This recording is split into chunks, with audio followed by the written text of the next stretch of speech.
സ്മൃതി പറഞ്ഞല്ലോ, ഉം, ഇപ്പം CPM-ഉം പറഞ്ഞിട്ടുണ്ട് ഉം. ഈ പറയുന്നത് വിശ്വാസം വ്യക്തിപരമാണെന്നുള്ളത്. ഉം. വിശ്വാസം ആണ്. വ്യക്തിപരമാണെന്നുള്ളത് അതൊരു അതൊരു യാഥാർത്ഥ്യമാണ്. യാഥാർത്ഥ്യമാണ്. പക്ഷേ മൈൽഡാണ് അതെ, പക്ഷേ വാചകങ്ങളൊക്കെ. അത് ആയിക്കോട്ടെ. പക്ഷെ പ്രശ്നം എന്താ അറിയോ, CPM അത് പറയുമ്പോൾ വിശ്വാസം വ്യക്തിപരമാണ്, പക്ഷേ ഈ പരിപാടിയിൽ പോയില്ല എന്ന് പറയുമ്പോൾ CPM അതിൻ്റെ ഏതെങ്കിലും ഘടകങ്ങളെയോ ഏതെങ്കിലും നേതാക്കളെയോ ആ ചടങ്ങിൽ പങ്കെടുക്കാൻ അനുമതി നൽകുന്ന ഒരു പ്രസ്താവമല്ല അത്. അല്ല അല്ല അത് സത്യമായിട്ട് അതൊരു നിലപാടിൻ്റെ പ്രശ്നമാണ്. ഇവിടെ പിന്നെ രണ്ടാമത് പിന്നെ സ്മൃതി പറഞ്ഞൊരു പ്രശ്നം അതാണ് കോൺഗ്രസ് CPM തമ്മിലുള്ള വ്യത്യാസം. ഇനി രണ്ടാമത്തെ കാര്യം വെച്ചാൽ ഈ പറയുന്ന ഒരു ദേശീയ പാർട്ടി എന്നുള്ള നിലയ്ക്ക് വിവിധ വിഭാഗങ്ങളുടെ ഒരു സമ്മർദ്ദം കോൺഗ്രസ് അനുഭവിക്കുന്നുണ്ട്.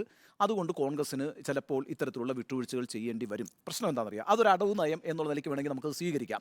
കാരണം പക്ഷേ സ്വീകരിക്കാൻ പറ്റില്ല. അല്ല, അടവ് നയമല്ലല്ലോ സാർ, അതിന്റെ പേര് ഓപ്പർച്യൂണിസ്റ്റ് ആയിക്കോട്ടെ ചിലർക്ക് പാവാൻ ബാക്കിയുള്ളവർക്ക് ആവാൻ പാടില്ല അല്ലല്ല അത് തന്നെയാണ് കോൺഗ്രസ്. ആയിക്കോട്ടെ, അതിന് ഞാൻ ഓപ്പർച്യൂണിസം എന്നാണ് വെക്കുന്നതെങ്കിൽ പോലും അടിസ്ഥാനപരമായ ഒരു വോട്ട് ബാങ്ക് പൊളിറ്റിക്സ് ആണ്.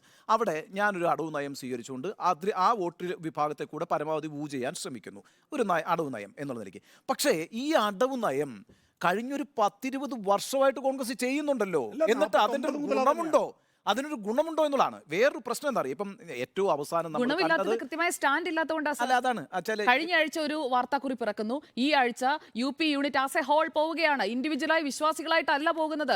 UP-യിലെ കോൺഗ്രസിന്റെ യൂണിറ്റ് ആസ് എ ഹോൾ ആണ് പോകുന്നത്. AICC-യുടെ ജനറൽ സെക്രട്ടറിയാണ് അവിനാശ് പാണ്ഡെ. അതെ, അതുകൊണ്ടാണ് ഞാൻ പറഞ്ഞത് കോൺഗ്രസ് എടുക്കുന്ന ഒരു പൊസിഷൻ മതേതരത്വത്തെ ഉയർത്തിപ്പിടിക്കുന്നതിന് പകരം ബെറ്റർ ഹിന്ദു ഞാനാണെന്ന് തെളിയിക്കാൻ എല്ലാവരോടും ശ്രമം അത് രാഹുൽ ഗാന്ധി മുതൽ ഇങ്ങോട്ടേക്ക് ശ്രമിക്കുകയാണ്.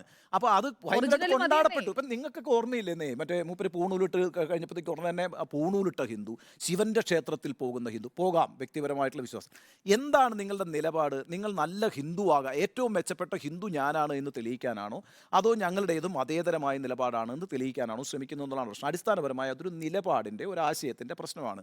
അതുകൊണ്ടെന്ന് വെച്ചാൽ ഈ മുമ്പേ ഗമിക്കുന്ന ഗോക്കളുടെ പിമ്പേ ഗമിക്കും ബഹു ഗോക്കളെല്ലാം എന്ന് പറഞ്ഞ കണക്ക് നിങ്ങൾ നേതൃത്വത്തിലുള്ളവർ തന്നെ ഈ രീതിയിലാണ് പ്രവർത്തിച്ചുകൊണ്ടിരിക്കുന്നത്. അപ്പോൾ പിന്നെ ബാക്കിയുള്ള രാജസ്ഥാനിലുള്ള PCC അധ്യക്ഷൻ ആവശ്യപ്പെടാം, ഗുജറാത്തിലെ PCC അധ്യക്ഷൻ ആവശ്യപ്പെടാം, ഇപ്പോൾ ഈ പറയുന്ന അജയ് റായിക്ക് പോകാം, സരയൂ നദിയിൽ മുങ്ങിക്കുളിക്കാം, അയോധ്യ ക്ഷേത്രത്തിലേക്ക് പോകാം.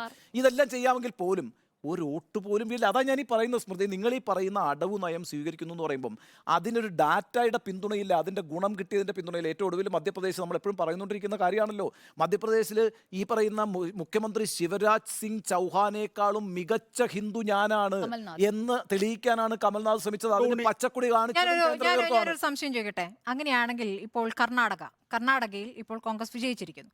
പക്ഷെ കർണാടകയിൽ ഇപ്പോൾ DK ശിവകുമാർ അടക്കമുള്ള നേതാക്കൾ പറയുന്നത് അങ്ങോട്ട് പോകണമെന്നാണ്, ആ ദിവസം നമ്മൾ പ്രത്യേക പ്രാർത്ഥനകൾ നടത്തണമെന്നാണ്. അപ്പോൾ അതില്ലാതെ പറ്റില്ല, കർണാടകയിലായാലും അവർ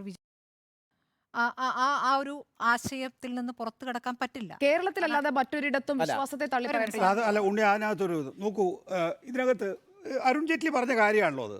എന്താണ് ഞങ്ങളാണ് ഒറിജിനൽ, അതിനിടയിൽ എന്തിനാ ഡ്യൂപ്ലിക്കേറ്റ് എന്നാണ്. അപ്പോൾ ആ ഞങ്ങൾ ഒറിജിനലായി വർഗീയത ഇവിടെ പറഞ്ഞുകൊണ്ടിരിക്കുന്ന സമയത്ത് നിങ്ങൾ മൃദു ഹിന്ദുത്വം എന്ന് പറഞ്ഞൊരു ഡ്യൂപ്ലിക്കേറ്റ് വർഗീയത ഉണ്ടാക്കേണ്ട കാര്യം എന്താണ് എന്ന് പച്ചക്ക് പറയായിരുന്നു അരുൺ ജെയ്റ്റ്ലി ചെയ്തിട്ടുള്ളത്.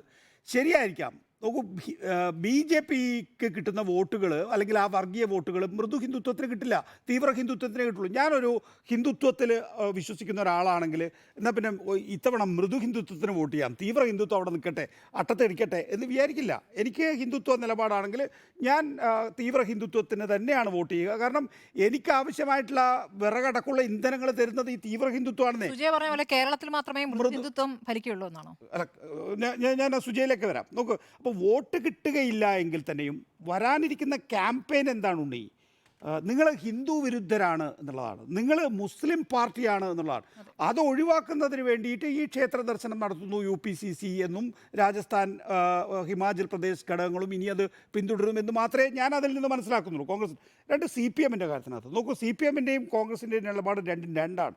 CPM ഇതിനെ നഖശികാന്തം ആദ്യം മുതൽ എതിർത്തിട്ടുണ്ട് എന്ന് മാത്രമല്ല, സുപ്രീം കോടതി വിധി വന്നതിന് ശേഷം ആദ്യം നിലപാടെടുത്തിട്ടുള്ളത് CPM ആണ് എന്ന് മാത്രമല്ല, സുപ്രീം കോടതി വിധിക്ക് ശേഷം അവിടെ രാമക്ഷേത്രം നിർമ്മിക്കാനുള്ള സുപ്രീം കോടതി വിധിയെ വിമർശിച്ച ഏക രാഷ്ട്രീയ പാർട്ടി ഒരുപക്ഷെ ജമ്മു കാശ്മീരിലെ നാഷണൽ കോൺഫറൻസോ മറ്റോ വേറൊരു പാർട്ടിയായി നമുക്ക് ചൂണ്ടിക്കാണിക്കാമെങ്കിലും ഏക ദേശീയ പാർട്ടി എന്ന് പറയുന്നത് CPM മാത്രമാണ്. അതുകൊണ്ട് CPM-ൻ്റെ ഇനിയിപ്പോൾ ത്രിപുര ഘടകമോ അല്ലെങ്കിൽ ബംഗാൾ ഘടകമോ അവിടെ പോയി ഈ നിലയിൽ സരയൂൽ മുങ്ങിക്കുളിച്ച് ഹനുമാൻഗഡിയിലെ ക്ഷേത്രത്തിൽ ആരാധന നടത്തും ഒന്നും പോകുന്നില്ല. അല്ല, അത് വേറൊരു പാർട്ടി കേട്ടോ.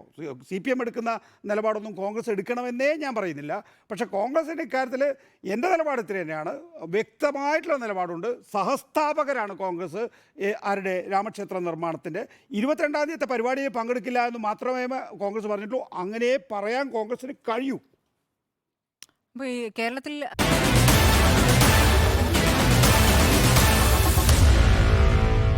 Meet the editors.